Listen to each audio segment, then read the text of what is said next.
Olá, essa é a estreia do Índice CNN, uma das novidades da CNN para a cobertura das eleições 2024.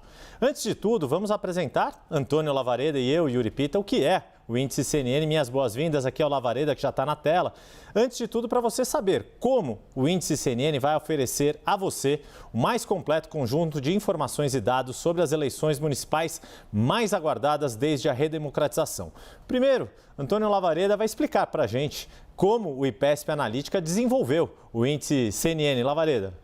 Boa tarde, Yuri. Boa tarde, espectadores da CNN. O IPESP, que é a divisão, o IPESP Analítica, que é a divisão do IPESP, especializada em análises estatísticas avançadas, desenvolveu um agregador inteligente, que nesse ano o índice CNN, que vai acompanhar as eleições municipais nos 100 maiores municípios do país. Esse índice reúne dados dos mais diversos institutos que divulgam periodicamente pesquisas de intenção de voto relativas a esses municípios. Nessa primeira edição, nós vamos ter dados que dizem respeito a resultados de cerca de 50 diferentes institutos de pesquisa, Yuri. O agregador não é uma mera média, ele é baseado em técnicas de machine learning, algoritmos que utilizam estatística bayesiana para atualizar a cada momento com as últimas pesquisas automaticamente a marcha das intenções de voto em cada uma dessas cidades. O agregador também ele incorpora, Yuri, na sua base de elaboração, um conjunto de conhecimentos que foi desenvolvido ao longo das 4 últimas eleições municipais, estamos falando de 2008, 2012, 2016 e 2020, e diversos artigos publicados numa tetralogia editada pela Fundação Getúlio Vargas e organizada por mim e pela professora Elcimara Teles, que é a presidente da Associação Brasileira de Pesquisas Eleitorais. Então, semanalmente, nós vamos ter principais tendências, o que chama a atenção, o que merece ser acompanhado em cada um desses pleitos. E é importante destacar, né, Lavareda, que o agregador, ele valoriza o trabalho dos bons institutos de pesquisa, não se trata de substituí-los, pelo contrário, de trazer o que eles têm de melhor e, com isso, conseguir traçar o melhor cenário. Para ficar bem claro para quem está nos vendo, a gente vai mostrar aqui na tela as principais características do índice CNN, que o Lavareda foi nos explicando, e um exemplo aí na sua tela de como ele funciona e aquela diferença que o Lavareda apontou. Não é uma média aritmética, é um modelo muito mais sofisticado, com machine learning, que vai mostrar ali o cenário mais completo, mais atualizado.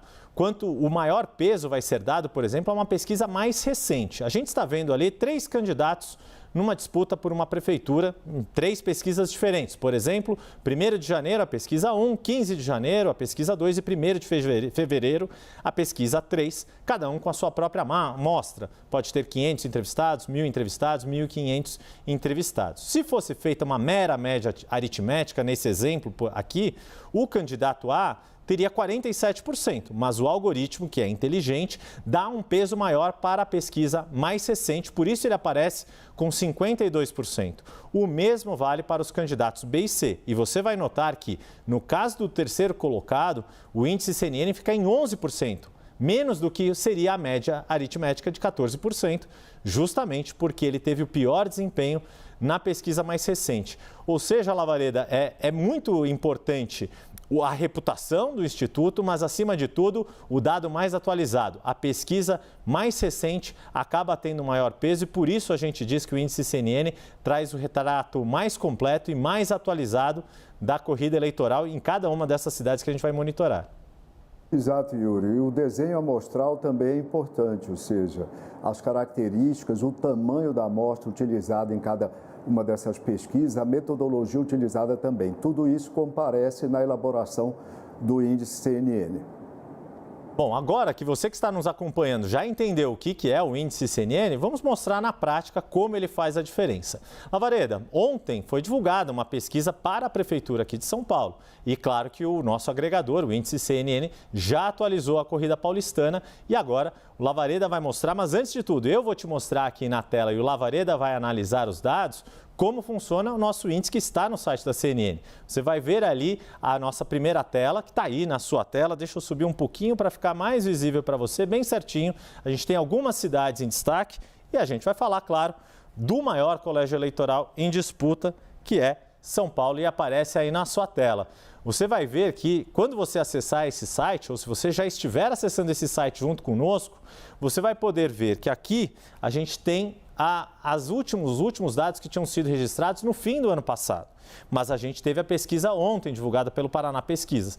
Botou uma situação de empate técnico entre Guilherme Boulos e Ricardo Nunes, mas aqui no nosso agregador, a gente abre a nossa janela, Guilherme Boulos está com 32%, Ricardo Nunes com 28%, Tabata Amaral com 9%, Kim Kataguiri 5% e Marina Helena com 3%. Note que só tem um ponto dela, porque ela não estava entre os 5 maiores.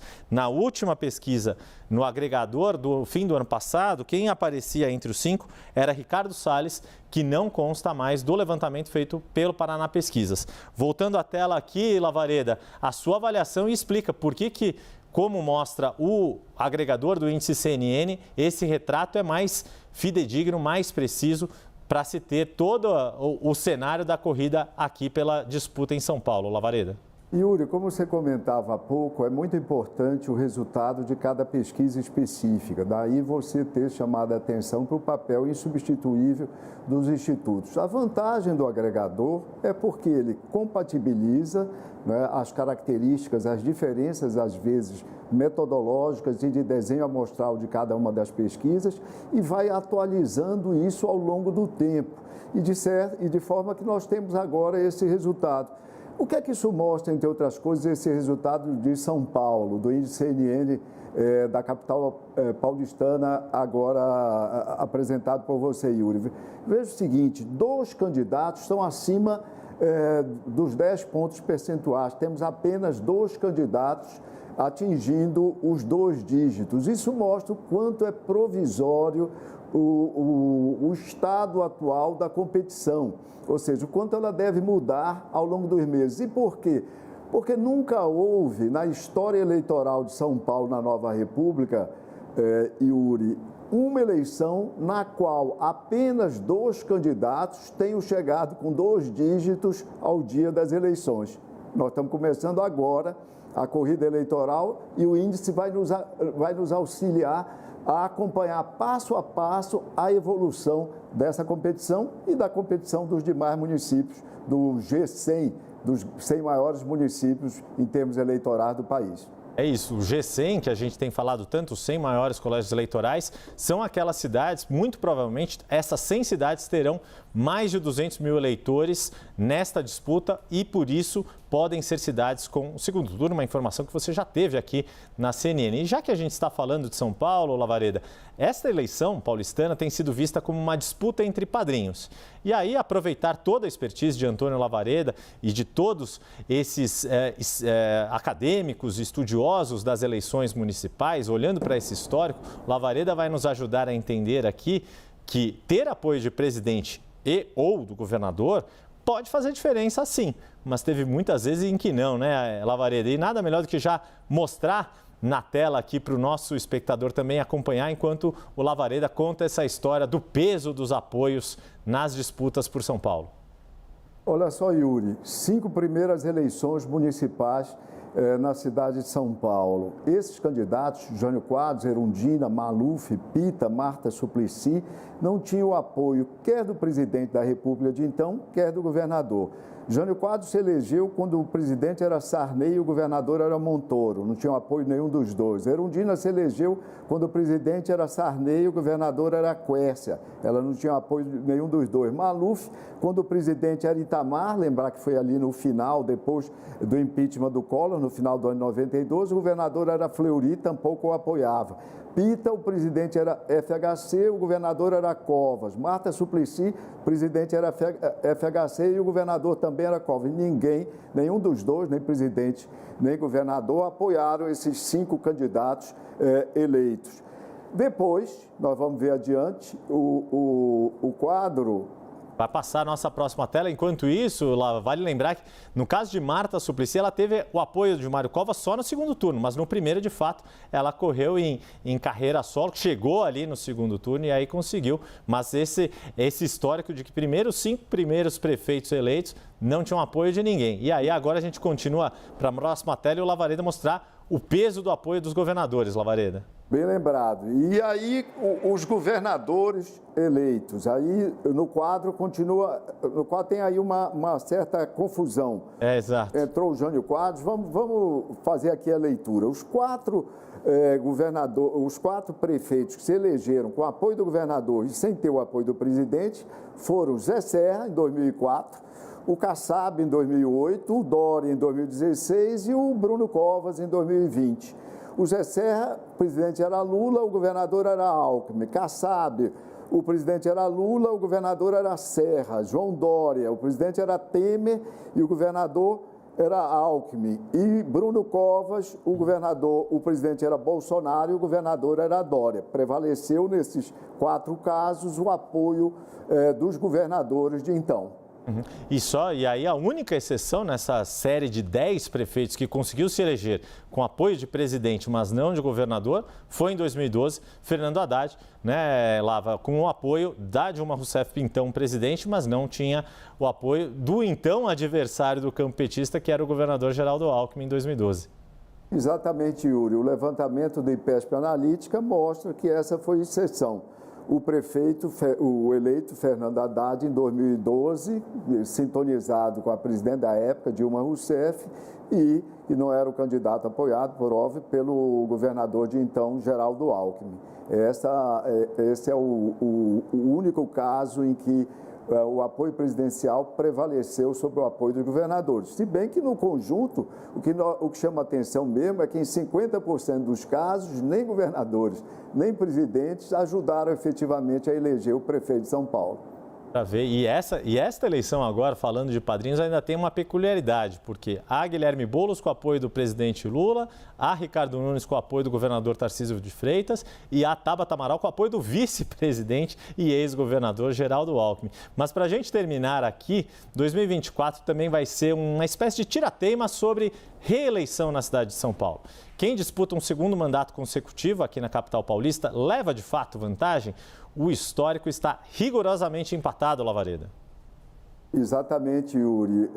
O nosso levantamento mostra que houve 2 prefeitos vencedores no momento da tentativa de reeleição, Gilberto Kassab em 2008, Bruno Covas em 2020, e 2 prefeitos derrotados, Marta Suplicy em 2004 e Fernando Haddad na eleição de 2016, quando ele foi candidato em 2016.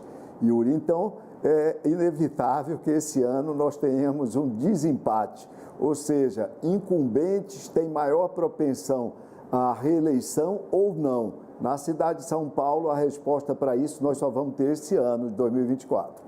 É isso, isso não vai ter dúvida, que vai ser desempatado. A questão é, Ricardo Nunes vai ser reeleito, Guilherme Boulos ou Tabata Amaral ou algum outro candidato vão conseguir romper com a campanha, a reeleição do prefeito? Vai ser uma das várias questões que a gente vai abordar ao longo aqui do Índice CNN toda quarta-feira. E já deu para você ver que o Índice CNN vai trazer muita informação, muita análise sobre as eleições com quem eu tenho a honra de dividir tela, o cientista político que é referência de todos nós, analistas, pesquisadores do Brasil, Antônio Lavareda. Semana que vem a gente vai falar sobre uma verdadeira corrida entre os principais partidos do país, que vai muito além da polarização. Se você ficou curioso, acesse o site da CNN Brasil para saber mais e, claro, na semana que vem, Antônio Lavareda e eu estaremos de volta com o Índice CNN Eleições 2024. Até a semana que vem.